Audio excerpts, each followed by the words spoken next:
The companies that have been alleged to have supposedly ripped off Trump's supporters by selling them fake currency supposedly endorsed by Donald Trump are gone. They've apparently all shut down ever since there was an investigation and a lot of media coverage of them earlier this week.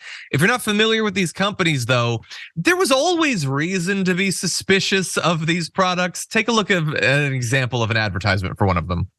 Trump bucks are not legal tender and are for entertainment-related purposes only. TRB system membership cards are official cards issued by Donald Trump to allow Trump bucks holders to use Trump bucks as legal tender and deposit them in banks, such as JP Morgan Chase, the Bank of America, and Wells Fargo.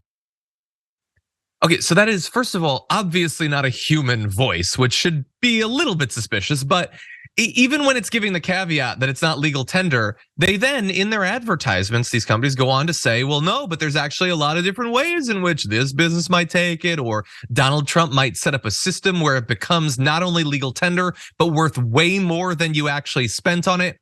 It was just fake. It was play money. It was monopoly money, but it had a real world impact. According to some Trump supporters, like John Amman told NBC News, he bought $2,200 worth of these Trump bucks and other items over the past year.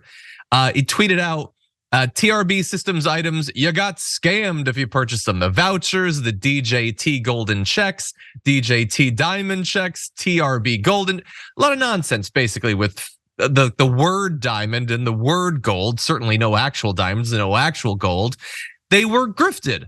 And unfortunately for them, it was the worst sort of, it wasn't even Trump grifting them as he is so wont to do. And there's basically no recourse now. These companies have shut down, that's it. And some people that we may not agree with politically, through just, I guess, gullibility, trusting the wrong people, have lost a lot of money. It's a real thing. What do you think, Brett?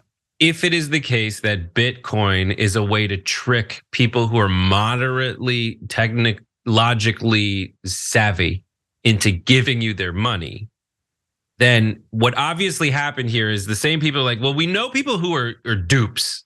The Trump world, all the Trump supporters are dupes. How do we bring the Bitcoin grift to them when they can't use computers? And the answer was, let's just do coins. Let's just mint coins and see if we can convince people that these things have value, which is incidentally how the dollar works. But they had full faith and trust in this fictional country that they think exists, which is Trump world. And so that is the legal tender of a guy who doesn't care if what he does is legal. Yeah. And again, in these cases, Trump both hasn't commented on this, which, I mean, he's not obligated to, but it would be nice. He wasn't affiliated with this. This is not one of the things where he's responsible for it. There's plenty of ways that he has, ripped off his support. Like after his Trump trading cards, he did the first group, then he sold another group, which tanked the value of the first group. Is that different than this? I mean, I guess they technically have the JPEGs, and by the way, so do I. So maybe they weren't robbed as much, but people have spent a lot of money for a lot of these different sorts of things that I just wish they were better prepared to know that these people do not respect him, do not trust him, and do not have their financial interests at heart. But what's crazy is like stuff like this is already on commercials that cater to the audience anyway. They just have commemorative coins and Trumpy Bear and a lot of these collectibles. It's not very much plates. Yeah, it's not much different than like a Beanie Baby. The sad part is if it actually does convince people that they can use this to buy stuff.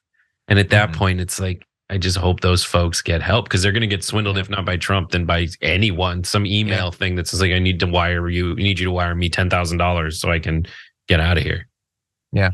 And by the way, and you sort of acknowledged this, like the people likely to be pulled in by this, a lot of them are really desperate. Like a lot of the young people who've lost money because of Bitcoin and NFTs and all that.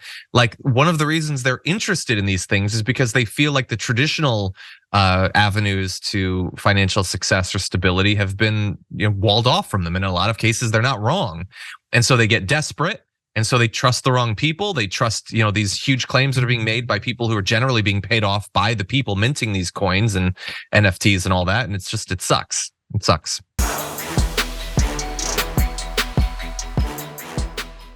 For more political news breakdowns, interviews, stories of activism, and me trying my hardest to care about the occasional big celebrity news story, subscribe to our YouTube channel at youtube.com/thedamagereport.